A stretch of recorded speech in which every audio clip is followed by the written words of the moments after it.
everyone, David Neagle. Welcome to another episode of the Successful Mind podcast. I have a very special guest in the house today, Dr. Vincent Bubolo. Let me tell you a little bit about him. I don't typically read these things, as you all know, but I'm going to read this one because I don't want to miss anything. Dr. Vincent Bubolo has over 23 years of experience as a business owner, consultant, and entrepreneur. He has owned, operated, and created several successful multi-million-dollar businesses while partnering and consulting with numerous business owners. Dr. Bubolo's companies include various industries, including medical, e-commerce, litigation, and medical funding, real estate, consulting, and more. Many of these companies generate monthly revenues over $1 million. With this experience and Dr. Bubolo's inherent understanding of business, he remains passionate about helping individuals and companies thrive in an ever-evolving marketplace. He is relentless regarding positive customer service, patient care, and profitability so that his companies, employees, partners, and communities can thrive. His genuine approach is extended and seen through the fund he and his family started and have committed to personally donating more than $100,000 every year. This commitment to giving back is reflected in their active participation, sponsorships, and personal donations to various community organizations, churches, and charitable events. We Pay It Forward encapsulates and continues pursuit of knowledge and dedication to positively impacting individuals and communities. I got it done. I'm impressed. Wow. I really got that. How you doing, man? Good. I'm doing great. It's good to see you. Great to see you as well. We were talking before we started recording about your journey. From when we met, we kind of came into each other's lives, and I believe that was in an Artist Success seminar. It was. The first it was time. 2018, I think. 2018. Yeah. Can you give everybody like the 50,000 foot view of where you were then versus now? And what your kind of outlook for the future is. Yeah. So where I was then, much smaller. We had good businesses. We were doing well, but still living in that scared mentality where we were afraid we would expand very incrementally, but still doing okay. So when we started with you, everything started to change. The biggest thing I got from being involved with your organization is I started to think differently. I'd had multiple consultants throughout the year that showed me how to make the widget. But when I got involved with you, it was how do you believe the widget should look and what do you believe can happen with the widget, not just how to make it. Yeah. So that was a huge turning point for us. Like I said, it was about 6 years ago. So from that point, again, we have multiple companies. Each one of the companies is close to 6 to 7 times what it was back then. So we've had substantial growth in each one of them. And it's also looking forward now that we've really gotten things under control, grown incrementally. The potential for what's going on with the companies is outstanding. We're super excited about the future. For the first time ever, I'm happy. I'm loving the process. I'm not afraid of the process. I'm more encouraged and excited about the process, if that makes sense. Yeah, absolutely. Tell everybody what your company actually does, because I would love for people to hear this, because part of having you on here is also to spread your message and what you're doing. And I think that it's enlightening, to say the least. And it's fantastic for the buyer and the education of the individual who is seeking their own healthcare and taking charge Sure. of it. So for years, we noticed the benefits that patients were having through our treatment. So we offer lifestyle meds, which is weight loss, hormones, aesthetics. And we kept noticing people coming off their blood pressure medicine. Their cholesterol medicine would either be reduced or completely avoided. People were losing great weight. All of these side effects were happening that was benefiting their health, not just their weight. So we started to look at it and said, what can we do that will help the patient as a whole? Like how can we get more access, give the patient more access to care? And we noticed that some people couldn't always afford the full care. So we took a step back and we said, what if we were able to offer health care to patients at cost? So what we've done now, our mission, which is like unheard of, right? I believe so. Yeah. Well, I mean, if you think about everything that you hear about healthcare, it's always about price. Everything's going up, what it costs a person. People can't afford it.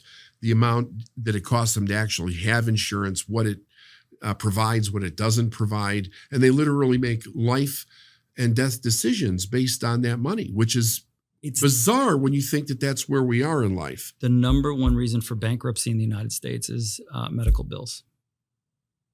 Jeez. Wow. That's insane. Yeah, it's that is insane.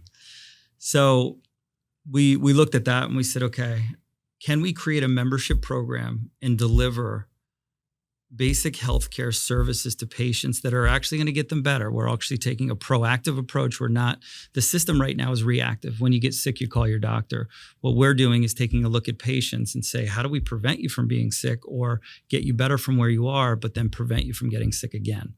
So we looked at the model. We offer general practice, behavioral health, all medications, and lifestyle meds, all at cost. We're offering a $99 membership a month, and then all of those go to cost. The markup on medication is insane. Like there's statins that are available for $800.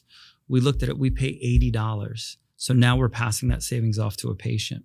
So general practice, instead of paying $150 or $125, we offer that for $20.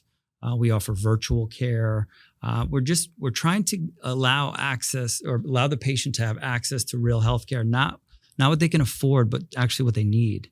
We're making it way more affordable for the patient. So we've launched it a few months ago, and we've had great responses from the patients. So when you think about that, the idea that a person would be able to get these medications at cost, and when you hear the difference in what they would actually pay, $800 versus $80, when they actually do have to do traditional medicine and they're paying the $800, where's that money getting absorbed at? So absorbed, a lot of times the insurance companies will pay a portion of it, but then the patient is left holding the bag with the rest. Yeah, absolutely. And I know there's Medicare benefits for pharmaceuticals, but they don't always cover. And there's 30 million people without health insurance in this country, and then there's a huge portion of patients that have awful insurance, that have deductibles that are insane, or they only pay a portion, or the insurance companies are constantly fighting not to pay. Their job is not to pay for claims. Their job is to figure out how to get out of it.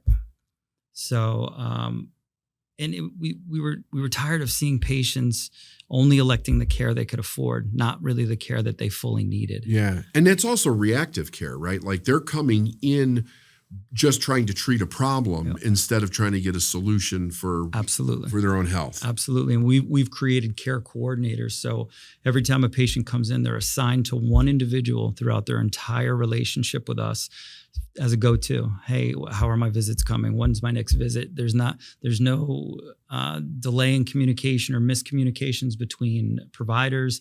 Everything, that they're your quarterback for care. And they're also meeting with the doctors and then recommending care plans for you forward to how to eliminate medication, lifestyle changes, all the things that keep us healthy. Instead of just being reactive, we're trying to be proactive in their care. What is the obligation on your part with them? Like, what kind of a contract are they signing? Is this a year contract, a monthly? Yeah, so it's a year at $99, and then it goes month to month. And then it goes month to month after we that. hope we earn your trust and really deliver value in that $99 that you're with us for good. Because anytime you have a cold or a flu, you can call us virtually. We can prescribe. We can send medications to the house, all at cost. We're just a pass-through when it comes to any of the expenses in healthcare. Blood work, come to one of our facilities. Normally it's $200 to $400, something like $64 for us. So now that's exactly what we charge the patient.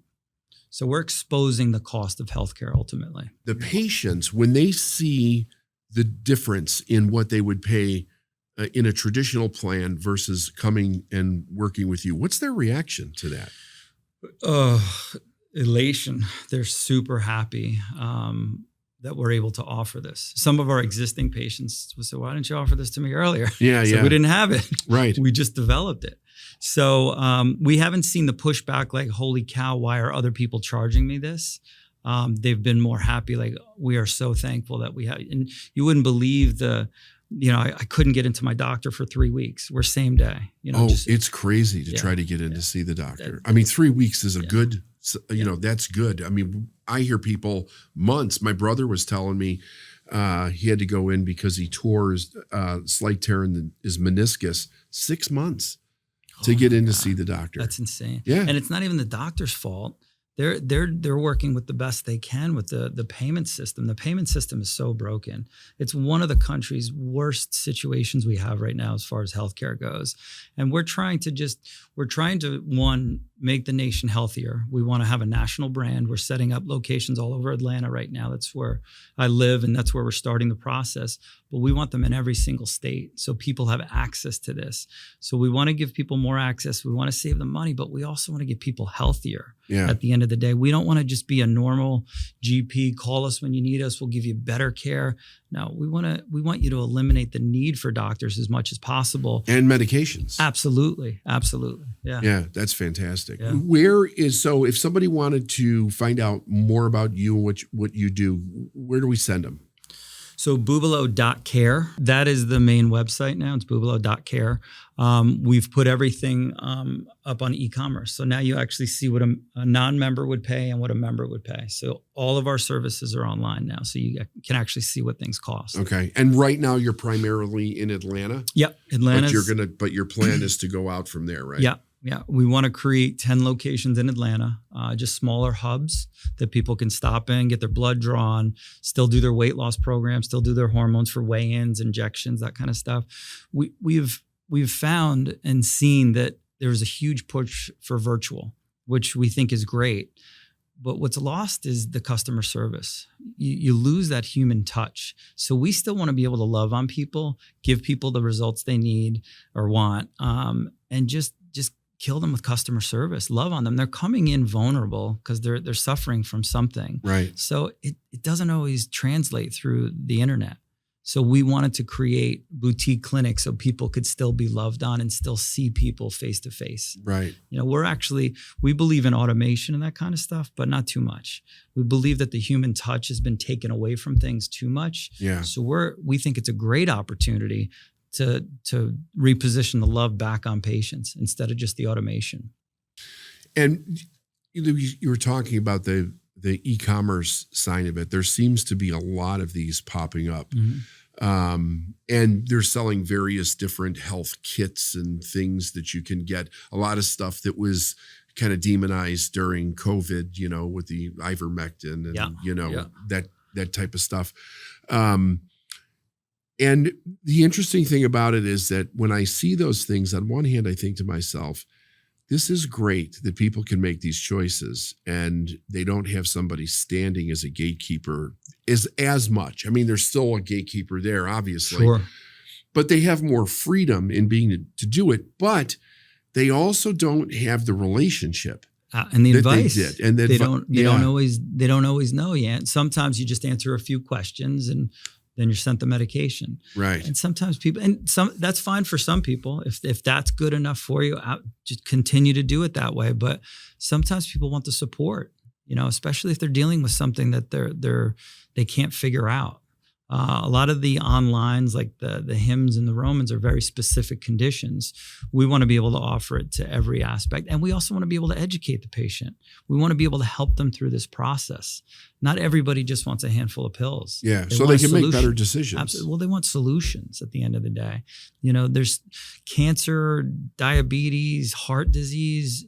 There's so much of that's preventable if you're making the right lifestyle choices. So we're not fully natural or anything like that. We use medications, but we use them as a temporary solution while you're fixing your problem. Right. Yeah, and there are some people that are on medications forever that need them, and we're definitely on board with that. We want to be able to help them save money on those medications that they may need forever. Yeah, I forget who it was I was listening to, but this was just within the last couple of days. It might have been Rogan. I'm not sure, but they were saying that what's really interesting, and I've heard several people mention this, that the information that's coming out from the government or the medical authority, so to speak, within the country has literally removed the idea of like exercise from as part of the equation to get healthy. Insane. Right. And it's crazy. And they talk about here's the things that cause cancer and heart disease and diabetes. And you need to change these specific things, but nothing on the list is actually healthy. It's all medication related. Yeah. Right. Yeah. Like, where do you think that's coming from? Yeah. Well, I know. Yeah. And I heard the other thing that I heard, and I was talking to Steph about this earlier today. This came up in a conversation with another client that there's literally this idea being promoted right now that if you're overweight, you cannot lose weight without medication. Like it's impossible to actually do. And then they point you to one of these medications that are out there that, for, so it's interesting. And like, it's a very interesting way that they're programming society to buy and to be hooked on these things. And none of it, I shouldn't say none of it. That's an exaggeration because I don't know the answer to that. But what it appears to be is that it's not a way for them to get off medicine. Mm-mm. It's a way for them to stay on it forever for one reason after another. Well, that is ultimately their goal when it comes to, and we're not anti-medication at all. We're not, we're not, because a lot of it's necessary. And I do believe it's like, let's take weight loss. You say no one can lose weight without medication. That's absolutely not true, as we both know. But there are some people that absolutely need it. They benefit from it, sure. Absolutely. And I think some of the medications now that are out are fantastic. These semaglutides and those kinds of things are changing the game. They're changing life expectancy at this point. But I saw an interview with one of the CEOs of the major pharmaceutical companies, and he said, our goal is to have these people on it for life because we don't want them to come off and gain the weight again. And I said, well, you don't need the medication for that. I think it's a great starting point. Let's get to our goal, but then let's change our lifestyle. And it's really changing the habits. Like you can talk about addiction and that kind of stuff. You have to change your people, places, and things. Same thing with food. If you watch TV and grab a bucket of popcorn, you've got to change what you do. You got to grab something else. You've got to change. Maybe if you have meetings at restaurants and you always eat over meetings, maybe you meet over by taking a walk or something like that. You have to clone yourself to the same kind of things that people do that are skinny. Just like with alcohol, right? You've got to remove yourself. If you show up to the barbershop enough times, you're going to get a haircut. You can't keep going to bars for meetings and expect not to drink. Yeah, definitely. If you go to the barber enough, you're going to get a haircut. There's no question. Environment plays a giant role in everything. In everything, and even in business. I mean, from what you've taught me so many times, it's really it's how you think, what you think you're capable of. I was on my way here, and my wife and I were sitting down. I was on my way last night, booking a hotel, and I was looking at the hotels. They're decent rates. There's a suite, and then there's a presidential suite, and it was like $2,300 or something like that. And I was like, I don't know if I should get it. My wife goes, "What would Neagle say?" I said, "All right, get it." You always taught me. I don't know if you remember the car story. But forever, I lived in abundance in experience and that kind of stuff, but I would always have a little bit of a cheap side to me. Like I bought my son this beautiful car. I bought my wife, and you said to me, does everybody deserve a new car except you? So he's like, go out and buy that car. And I don't know if you remember what I bought, but Tell everybody what you bought. I bought a Lamborghini Huracan. Yeah. And the instant I bought it, it changed my state. Like it put that hustle in you, and you deserve certain things. I tell this story, and I get two schools of thought from it. Like my kids have never flown in coach because I believe really creating the mentality of I deserve to be in first class. I will never settle for less. Right. And that's the way we live. And you help me understand that you don't live irresponsibly. You don't get yourself in crazy debt, but you also treat yourself and you make as much money as you believe you deserve to make. Yes. Period. Yes. And that's what people are actually making, and they don't know it. They don't know that they've been highly programmed to earn what they're earning in life, that most people have not actually picked the financial amount that they need to live the life that they would truly love to live. They've settled, you know. You know what? One of the most powerful things you ever showed me was the, I believe it's poverty, need, and wealth line. Yeah, the financial set point. Holy cow. It's so true. It's so true. We earn as much as we need, what our bills are. And when we go down a little bit, something kicks in and it goes right back up to that need line. Yeah. We lose a job, we hustle, we get that money to pay our bills.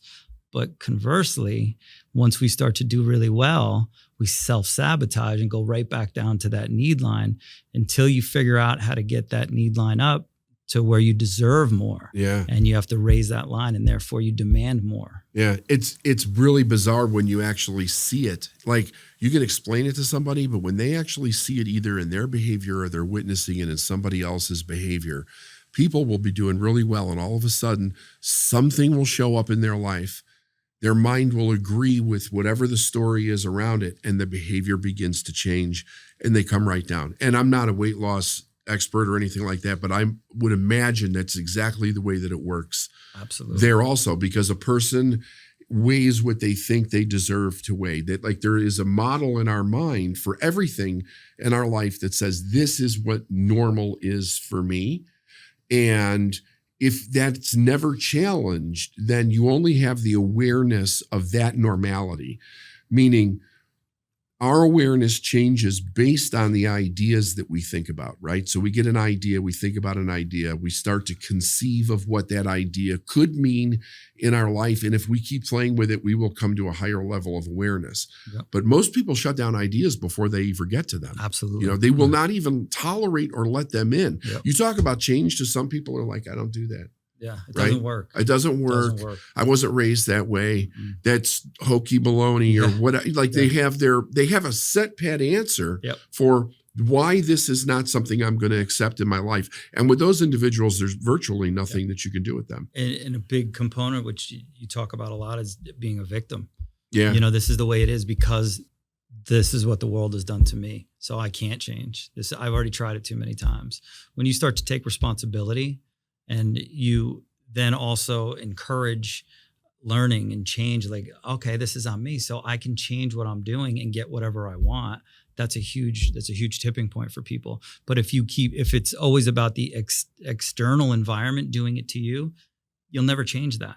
So you'll never change at all. If you're not willing to change and you think you can change everything around you, there will be no change until you're ready to change yourself. Yeah. Because then it doesn't matter what happens out there as long as you're changing yourself. What was the edge point for you in making changes, right? Where you said enough is enough. I am going to do something different. I'm going to refocus.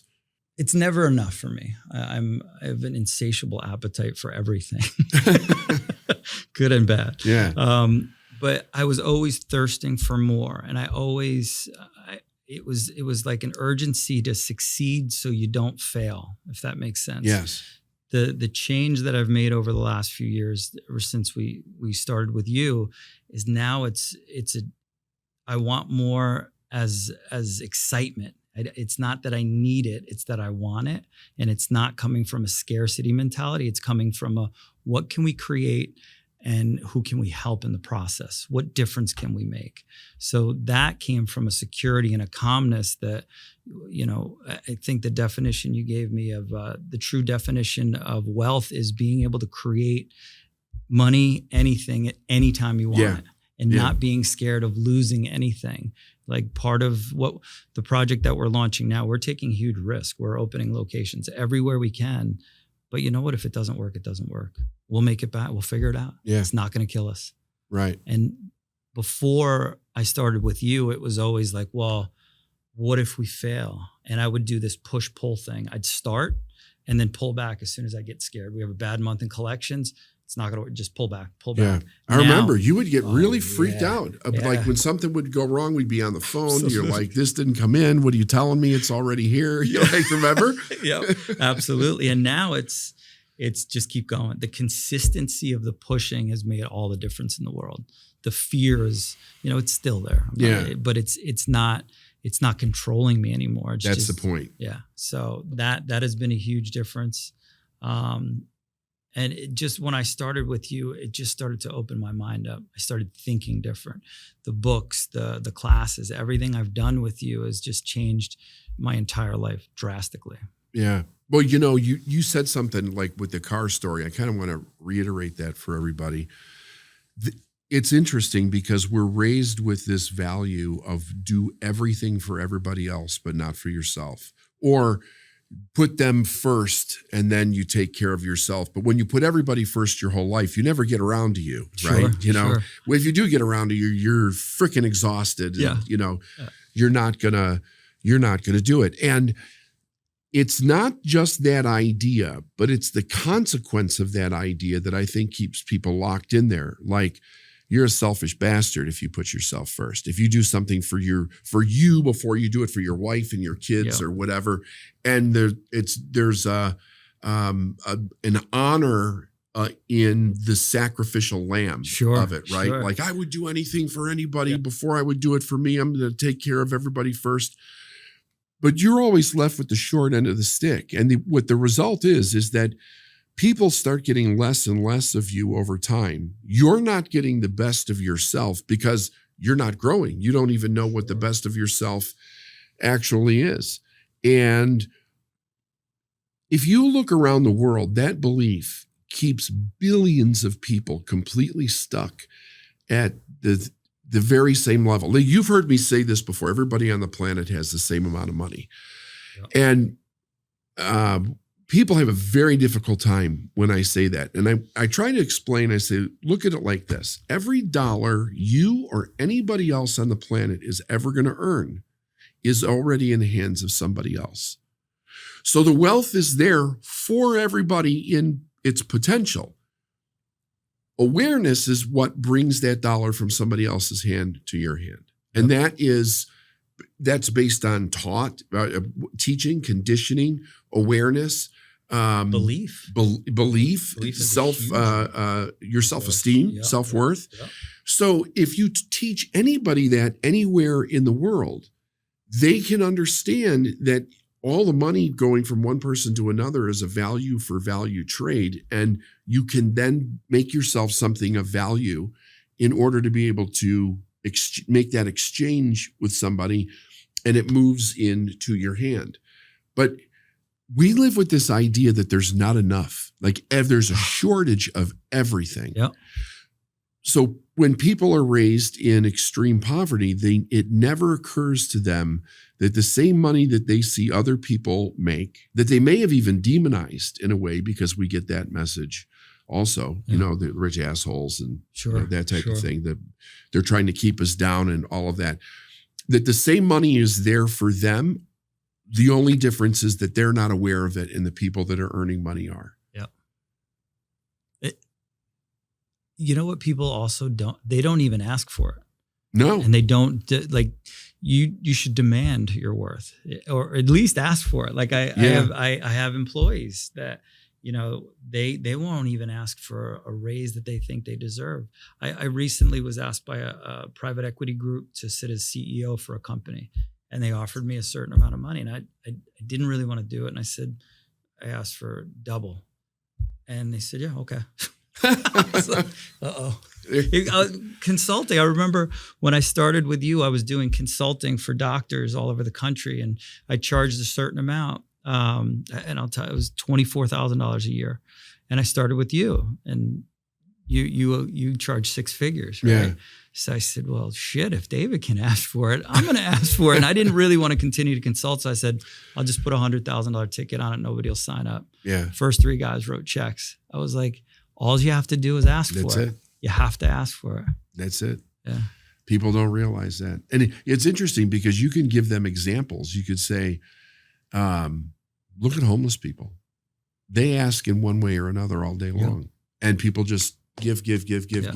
And there's not a perception. There's not a conscious perception of a value exchange there, but there is a value exchange that takes place in that situation. Yeah. But if you use that example, somebody will say, I'm not begging for money. Are you telling me that I have to beg for money? I tell you, I don't know if I ever told you this story. Back around 2009, I was doing an event called Experience the Reality of Success. We used to do it a couple of times a year in Vegas. And there was, we had 300 people in the room. Sitting at rounds. Okay. So that right in front of my stage, there was a round of people and there were two women sitting right next to each other in there. So we go through the event. They sit right next to each other. They're having the same conversations at the table. The one woman decides that she's going to work with me, becomes a millionaire in 7 months. Okay.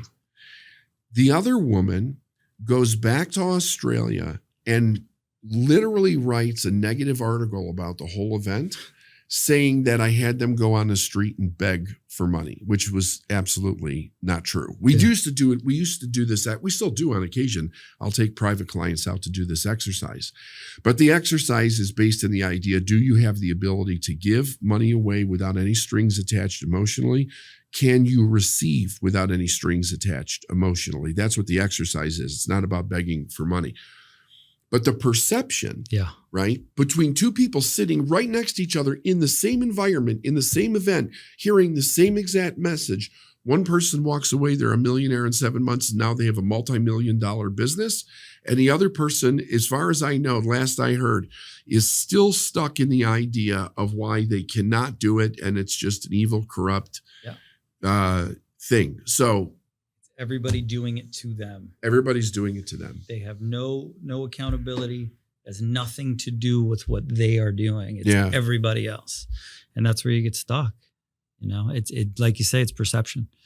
And it's always amazing to me that you have people that are stuck in a place, and then you have these huge hitters like the Elon Musk of the world. Everything he goes for is huge. And he's, I was hearing stories about the stress he used to go over just to meet payroll every once in a while for Tesla. And you're like, what? What do you mean? He's stressed like us?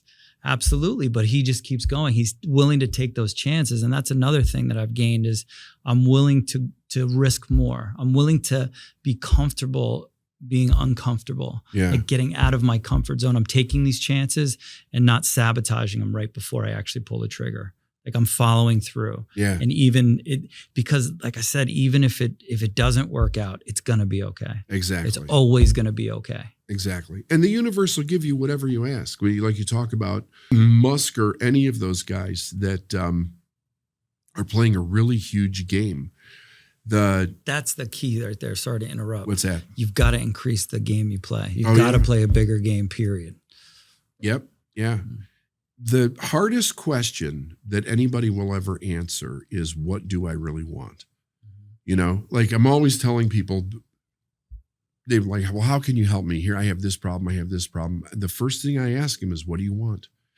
And they can't answer the damn question because they don't know. And not only do they not consciously know, but they've been given the message their whole life, you can't have what you want. So in their head, when you ask that question, it's jumbled.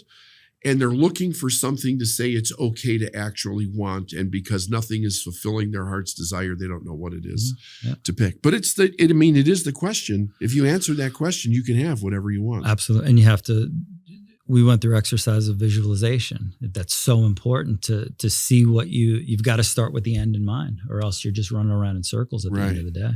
Right. Yeah. Yeah, absolutely. Well, I couldn't be happier for you with what you're doing. And I'm really super excited about getting that message out there to people of an alternative way to be able to look at their healthcare from the perspective of financially, what can they do with it? Yeah. Because my whole life, when I would hear about problems with family, it was always astounding to me that people would make medical decisions based on whether or not they actually had the money versus what they needed. I had an uncle who, he happened to be the guy that was driving the boat when I got sucked through the dam in that story. Yeah. Many years later, he was dying of cancer, and there was a chance that they could have turned it around if he'd have went to one of these private cancer places that does all different kinds of therapy and stuff. And he wouldn't do it because of what it costs. And I said, I'll pay for it. Yeah. And they turned it down, and he died within like 3 months. That's crazy. After that. And it came down to, I'm not going to spend that much money. I don't have that much longer to live. And I was thinking, it's so bizarre to watch somebody actually think that way about their life or the quality of their life. But people do it every day. And it's crazy. You have to make that choice. It's crazy that you have to make that choice. That here's things that are available, but because you don't have the bucks in your hand, you can't do it. Yeah. And it amazes me. I see like Amazon just bought One Medical. What they do is offer general practice, but we're doing it a different way, same day appointments. And I said, maybe they've got it. It's still the same thing. It's still the reactive care. It's still call us when you're sick. We'll just get you in quicker. Nothing really changed at all. Right. So we've got to start to look at things differently. You know, we've tried to reverse that. You pay so much a month for healthcare premiums, and then you pay a little bit when you use it. We want you to pay a little bit and then pay a little bit more if you actually need it. Yeah.